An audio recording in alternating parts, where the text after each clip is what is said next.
Halo semua, selamat datang lagi di channel aku, Anindita Belangwati. Dan sebelum kalian nonton video aku sampai akhir, aku doain semoga kalian sehat, lancar rezekinya, dan bahagia selalu biar bisa jalan-jalan terus. Mau liburan ke Jogja, tapi cuman punya jatah waktu libur yang bentar, atau pengen eksplor banyak wisata di Jogja, tapi takut waktunya nggak cukup? Tenang aja, kalian mampir di video yang tepat, karena kali ini aku bakal ajak dan tunjukin kalian wisata sekali jalan yang ada di Jogja. Nah, kemana aja tuh? Oke, jadi wisata sekali jalan yang bakal aku bahas kali ini itu ada di Jogja bagian timur, lebih tepatnya perbatasan dari Kabupaten Sleman dan juga Gunung Kidul. Dan seperti biasa, rutenya bakal aku mulai dari pertigaan atau Banyu Piyungan, dimana kalau lurus itu ke arah Gunung Kidul, kita belok kiri menuju Jalan Piyungan Prambanan. Ada kalau kalian ke Jogja tuh naik kereta dan turun baik di stasiun Tugu maupun Lempuyangan, kalian bisa ambil arah menuju jalan utama Jogja Solo, melewatin Ambarukmo Plaza, Candi Kalasan, dan lurus aja sampai di lampu merah Candi Prambanan. Baru dari situ kalian belok kanan menuju Jalan Piyungan Prambanan. Nah, ketika udah sampai Jalan Piyungan Prambanan tuh kalian cari aja papan penunjuk arah menuju MBS atau Muhammadiyah Boarding School, yang jadi jalur menuju wisata pertama yang bakal kita kunjungi. Ikutin aja jalan petunjuk sekolah asrama itu sampai bentukan jalannya kayak gini. Ya, meskipun agak bumpy dikit ya, kayak waktu naik kuda gitu, tapi untungnya cuma bentar, karena habis jembatan ini jalannya tuh halus lagi sih untungnya. Cuman kalian perlu pastiin dulu kondisi kendaraan, termasuk kalian yang nyetir itu dalam kondisi bener-bener fit, karena ya tepat habis jembatan itu, alias ketika jalannya udah mulai dicor, itu kalian bakal terus nanjak sejauh 2 kilo secara ekstrim.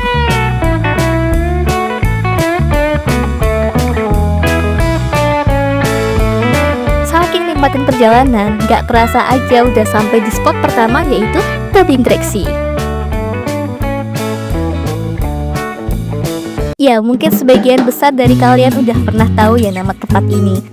Salah satu wisata langganannya para rombongan kalau ke Jogja selain Malioboro. Karena dengan tiket seharga cuma 15.000, pengunjung bisa melihat bagaimana sisa pertambangan batuan alam disulap di tempat wisata yang tertata kayak gini. Kalian nggak salah dengar kok, ini dulu emang bekas tambang yang digunain sama warga sekitar sampai tahun 2014. Kemudian ditutup sama pemerintah karena merupakan kawasan yang dilindungi akibat sumber batuannya itu dari Gunung Api Purbang-Manggeran. Barulah pada Mei 2015 alias 10 tahun yang lalu tuh tempat ini resmi jadi wisata yang dikasih nama Tebing Breksi. Tebing karena lokasinya di tebing perbukitan, sedangkan breksi itu dari batuannya dengan ciri khas warna putih. Nah, warna putih itu tadi berpadu sempurna dengan birunya warna langit dan hijaunya tumbuhan sekitar. Juga karena tempat ini ada di ketinggian 200 meter di atas permukaan laut, jadi dari sini pengunjung juga bisa lihat suasana Jogja dan Klaten bersamaan, termasuk gagahnya Gunung Merapi di utara sana. Batuan putih yang dipahat ulang dan dihias sedemikian rupa juga selalu jadi spot foto andalan buat pengunjung di sini, apalagi kalau malam hari.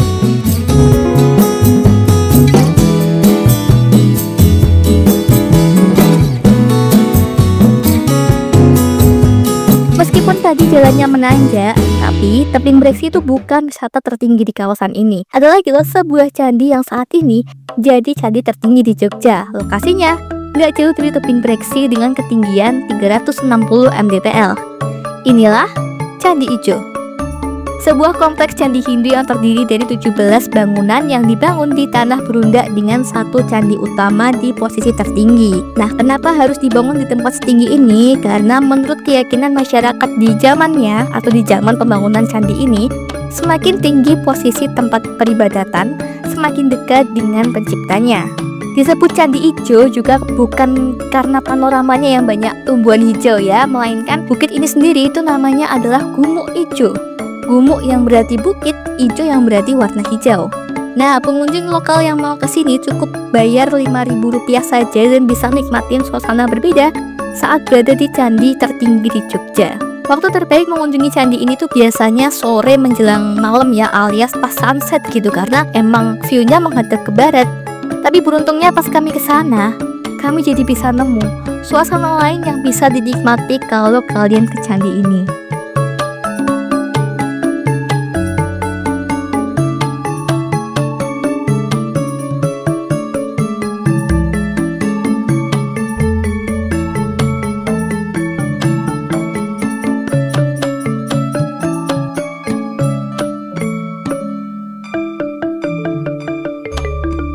Lanjut lagi, masih ngelewatin jalan yang sama. Kali ini kami melaju ke timur, ngelewatin deretan kafe, resto, dan sebagainya yang layak dikunjungi.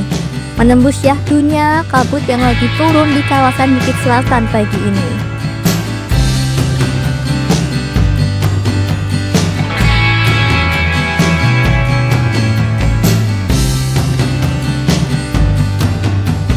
Jadi untuk aksesnya itu semakin ke timur tuh emang jalannya makin sempit ya. Kemudian jalannya pun udah nggak dicor, melainkan aspal yang kondisinya tuh untuk yang masih layak kayak gini. Tapi pastiin ulang ya sekali lagi, sebelum lewat sini tuh baik kendaraan maupun drivernya harus dalam kondisi yang sehat banget. Soalnya sejauh perjalanan dari Candi Ijo sampai sini, aku belum nemu satupun bengkel apalagi pom bensin. Meskipun jalannya kayak gini, tapi masih ada loh wisata yang dibangun dengan megah di bukit ini, yaitu Obelisk Hills. Cukup bayar tiket seharga 30.000. Di sini pengunjung bisa nikmatin pemandangan dari bukit yang disebut sebagai Jogja Lantai 3. Karena lokasinya pun ya emang lebih tinggi daripada Bukit Bintang alias wisata sebelah yang sering disebut sebagai Jogja Lantai 2. Selain itu, pengunjung juga bisa nyobain berbagai spot foto. Karena ada 42 spot foto gratis dan 4 spot foto berbayar. Tapi karena waktu itu cuacanya tiba-tiba panas banget, jadi aku nggak nyempetin foto di semua spot ya. Cuman buat yang pengen tahu hasil fotonya kayak gimana, bisa cek di akun resminya Obelisk Hills yang ada di layar atau kolom deskripsi.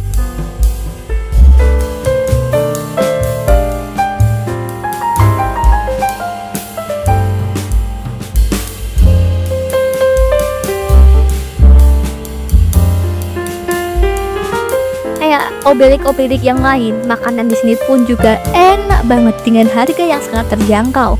Mayoritas isinya makanan ala-ala Jawa gitu yang disajikan secara prasmanan. Asli, kalau yang ini nih enak banget. Pokoknya harus kenyang dari sini, termasuk nyempetin buat beli oleh-oleh khas Jogja sebelum keluar dari Obelisk. Karena di wisata selanjutnya kita perlu tenaga lebih. Gimana tuh? Oke, jadi yang ini jaraknya pun juga lumayan jauh ya, sekitar 9 km dari Obelisk Hills tadi. Lewatin jalan yang lebih sempit dan juga rimbun.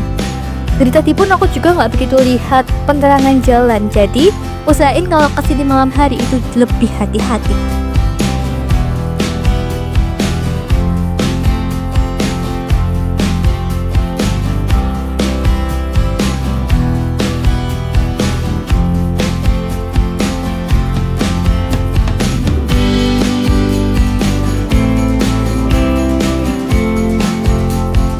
Nah, mentok di pertigaan ini, ambil kiri, lewatin aspal yang lebih lebar yang tembusnya di Jalan Baru Sleman Gunung Kidul. Dari situ kita belok kanan ya, karena kalau belok kiri itu masih jalan buntu yang nantinya bakal tembus ke Candi Ratu Boko.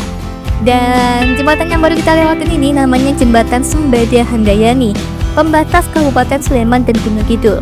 Jalan ini nantinya juga bakal jadi jalur tembus baru ke Gunung Kidul supaya jalur yang biasanya terkenal alias jalur Bukit Bintang itu nggak terlalu rame.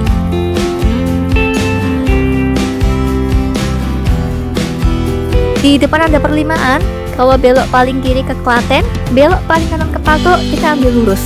Ikuti jalan yang paling besar terus belok kiri di percabangan ini menuju kawasan wisata yang pernah jadi nomor 1 di dunia, yaitu Langgeran. Kalau Gunung Api Purbanya mungkin udah banyak yang tahu ya. Tapi tahu nggak sih, di kawasan yang sama itu juga ada sebuah embung atau telaga buatan yang disebut sebagai Embung Langgeran. Selain buat wisata, embung ini juga digunakan sebagai sumber air buat petani buah sekitar. Buat aksesnya pun gampang banget, tinggal mendaki beberapa menit terus sampai di embung yang airnya sebening ini. Nggak cuma itu, di sini pengunjung juga bisa melihat pemandangan yang super lengkap, mulai dari pemukiman warga dan Gunung Api Purba Langgeran itu sendiri.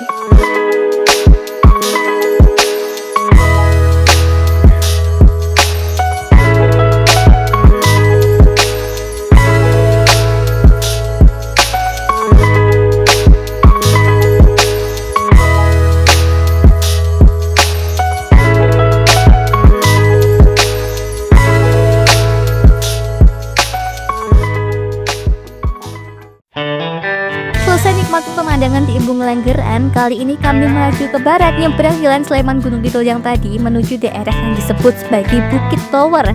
Karena di bukit ini berdiri 8 tower pemancar sinyal televisi yang sinyalnya bisa mencakup dari daerah Solo Raya sampai dengan Purworejo. Di jalan ini, itu awalnya aku kira cuma ada satu wisata ya, yaitu Demangol. Ya nggak jadi kami masukin karena siang itu panasnya panas banget. Makanya kami langsung pulang. Cuman di bagian selatannya itu ada lagi satu wisata yang masih dalam proses pembangunan. Akhirnya ya udah, niat awalnya kami langsung pulang. Makanya ketika ketemu perempatan ini, kami belok kanan menyusuri Jalan Wonosari Jogja. Karena kalau ke kiri itu ke kota Wonosari, Wonogiri, dan Pacitan. Sedangkan kalau lurus, itu ada lebih banyak wisata yang bisa kalian dapetin sekali jalan, kayak di video yang pernah aku buat ini.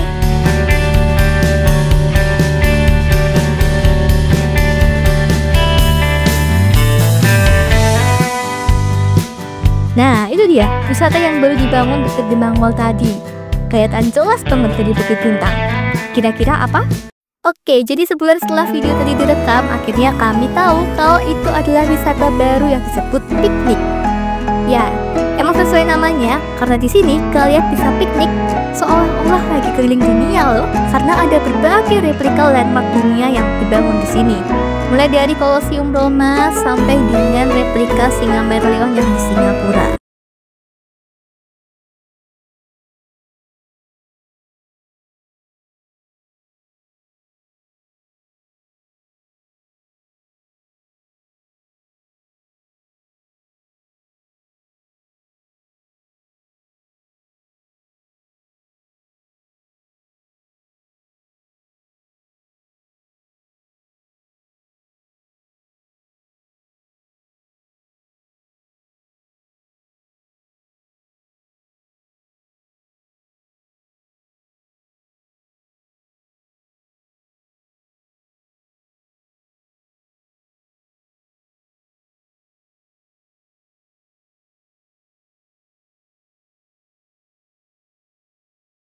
Waktu terbaik ke sini adalah sore menjelang malam. Terus tenang aja, mayoritas objek foto di sini gratis alias nggak perlu bayar lagi. Adapun di spot kami di jembatan ini, kalian cukup ngasih semacam tiket tambahan gitu ya, yang tadi udah dikasih pas pembelian tiket di awal. Barulah dari spot ini, pengunjung bisa lihat gemerlap lampu Jogja yang cakep banget di bawah sana.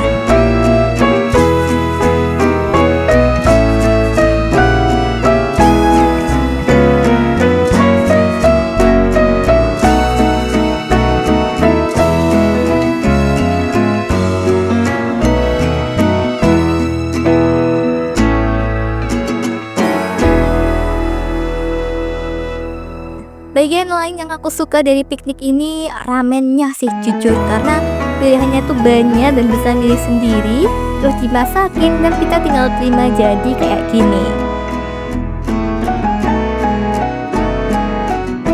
Nah, semakin malam semakin cantik tempat ini karena makin kelihatan ya sorot lampunya yang warna-warni di tiap objeknya. Tapi ini baru sebagian karena kelihatannya tempat ini bakal terus dikembangin. Buat pilihan oleh-olehnya pun di sini tergolong lengkap ya, semuanya ada. Mulai dari makanan, souvenir, bahkan baju batik ala Jogja banget pokoknya ada di sini. Termasuk bakpia yang bisa kalian beli dan makan sambil nonton video ini. Oke, karena waktu udah makin malam dan kami harus pulang, jadi terima kasih yang udah nonton video ini dari awal sampai akhir. See you on the next trip.